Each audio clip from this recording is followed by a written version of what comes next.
Hey everyone, so I am going to be doing my first ever YouTube video, and this one's going to be a cleaning video. You mean your second one? And my second one, I had recorded one before, I didn't get with the camera. You mean your second one, Mommy? Okay, Maddie. But anyways, as you can see, my house is a mess. It's horrible. But I actually been at workshops all last week, and then this morning I went out for breakfast with my sister and my mother and my baby here, Madison. And so, yeah, our house needs a little cleaning. So I'm gonna do my first ever working video. I'm gonna say hi to Bella. Okay. Hey guys, so here I am washing my dishes. So what I usually do, I start with the glasses first, and I just simply use a sponge and the running water. I find that easier for me, so I'm able to rinse while I wash, and that's the way that works best for me. I know everybody does it a little bit different. So I work myself with the cups, so that way I can place them on the drying rack. And then there goes the lid also. I start with lids and bowls and things as well. That way everything fits there's more that fits into that drying rack. And that's me washing my my measuring cup and Maddie's bowl and some spoons. So one of the detergents that I love to use is Dawn. As you can see in the background, I buy the big bottle, and that lasts me a long time. So I recommend buying that. It's worth it. As you can see, I still have about a fourth left, and it's the best dishwashing soap. Maybe in my new kitchen, well actually yes, in my new kitchen, I will be getting a dishwasher, so I'm very excited for that.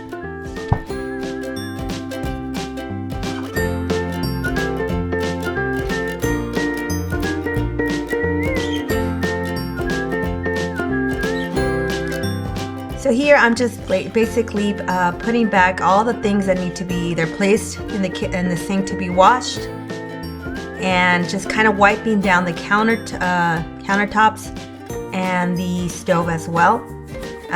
Just a bunch of food particles that stay on the counter, so I'm just basically cleaning that up. Again, I'm using a sponge, and even though that bottle says spick and span, I believe it's not. What I do, I buy the Lysol, the little bottles found in the Dollar Tree, and what you do, you just add water, and you can make, with just that one little bottle, I'll try to input a picture. You can make a lot of bottles of cleaning product that I use for my counters and stuff like that. And just kind of wiping down everything. Now I'm gonna be cleaning my stove. Well, actually, I'm putting on the product Wyman stove cleaner. And while I let that set, I'm just going to clean the other side where my mixer is at and my spoon holder. So quickly just moving through. Actually, not as quick as the camera is showing.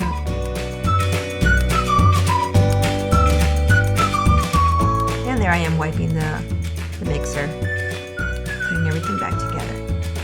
So since I already washed the dishes, now I'm just gonna scrub down the two sinks that I use mostly for cleaning. The other one the one on the left-hand side, I use it to dry the extra dishes that don't really fit in my drying rack. So I'm cleaning the bins, just scrubbing it with soap, and then using my little hose attachment to take off this excess soap.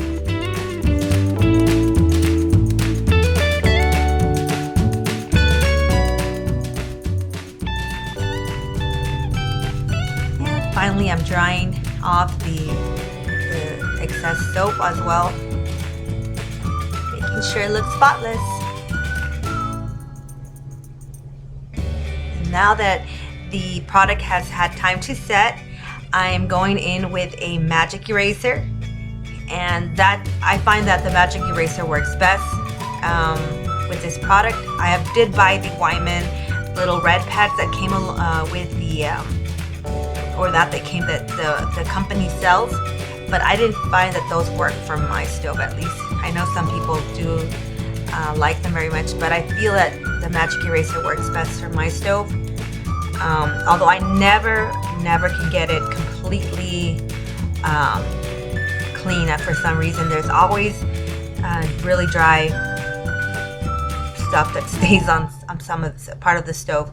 So if you guys have any recommendations for me on how to get a spotless stove, go ahead and leave your comments down below. And finally, I just rinse the sponge or the Magic Eraser and then keep on wiping until it's completely clean and no product is left behind.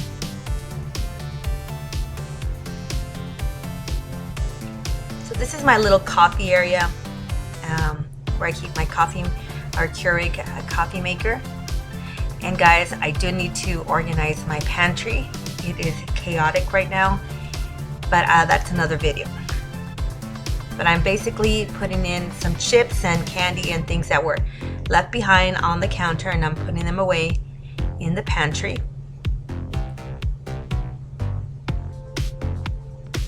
And hubby came home, so he's helping me record, and I'm just wiping down the counters as well, removing any kind of dust or food particles that have been left behind.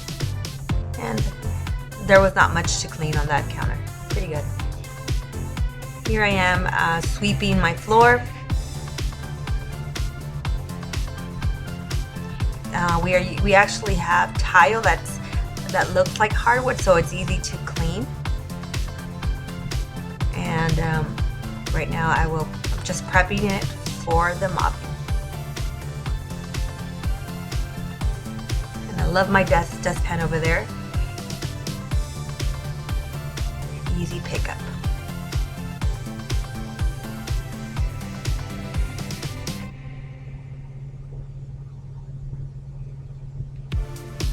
And here comes the mopping. I did not show what products I use for this, but I'm using a dry mop, not a dry mop. I'm not sure how do you call those, microfiber mop.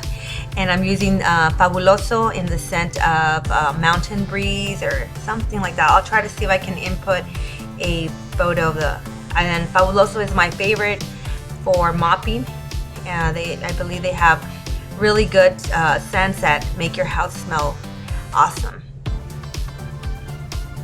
And I'm just going back and forth, making sure that I get every gunk that's stuck on the floor, either the dog or the kids who walk on there and leave behind some stuff.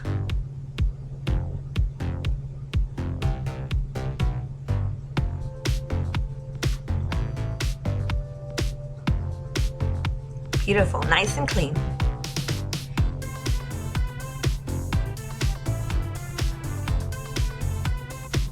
So here I'm just drying some of the bowls that have a little bit of water left behind, and putting away the cups as well. That way I can have a clean countertops.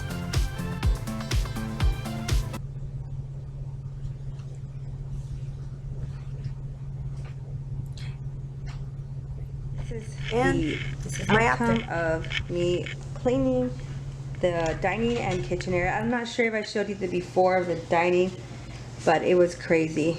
It had like gunk all over the table, and it had bags and things all over there. It was so unorganized. Not that it's way better right now, guys. My house is always a little chaotic, but like you see, there's still bags there and things, but it's better and it feels cleaner. So this is my china cabinet made by my dad.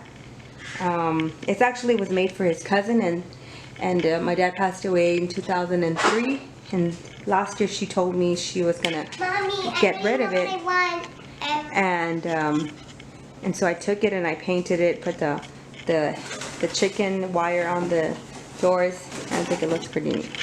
So here goes the kitchen. Okay, again, it's not perfect, but it's a vast improvement to what it was. There's still a lot of things like mail and, hi Manny, and a tablet and my husband's wallet. So just a little story about this snowman. This snowman was actually given to me by my sister Nelda on my birthday in November, and it has stayed on my counter. I'm not sure if it's 2 or 3 years now, and it's staying there. It's not going anywhere. We like it. We keep candy in there. Okay, the stove was really dirty. I never get it completely spotless. I try that white cleaner. I forgot the name of it, but anyway, that white cleaner I showed you all, and for some reason I'm still never able to get it completely stainless. If you guys have any other tips for me. So my husband never put that door, and he has it there and he just hasn't put it, and it bothers me. But we have actually decided to change our kitchen, even though it's a cute kitchen, but we're gonna make on the add-on that we just built, we're actually gonna have a new kitchen. So here we go, the sink. Now the pantry is another video on its own. It needs to be organized. It's very unorganized right now, but I am not going to show you. And again, here is like our coffee station. We don't really drink coffee, and that's funny. Look at this little house rules. What does it say? No fussing, no whining, no back talking. And our fridge with Maddie's beautiful art on the refrigerator. So that's it, guys. That's my kitchen. Of course, I mean, there's not a lot of things on the wall and decor yet, because like you look at the top, there's no molding yet. And you know, now that we made this whole big change to move our kitchen and family room onto the add-on, it really changes things. Although we are gonna plan to finish all these things, but I guess they're not on the top of our list right now, since we really want to get that add-on thing done. But hope you like this video.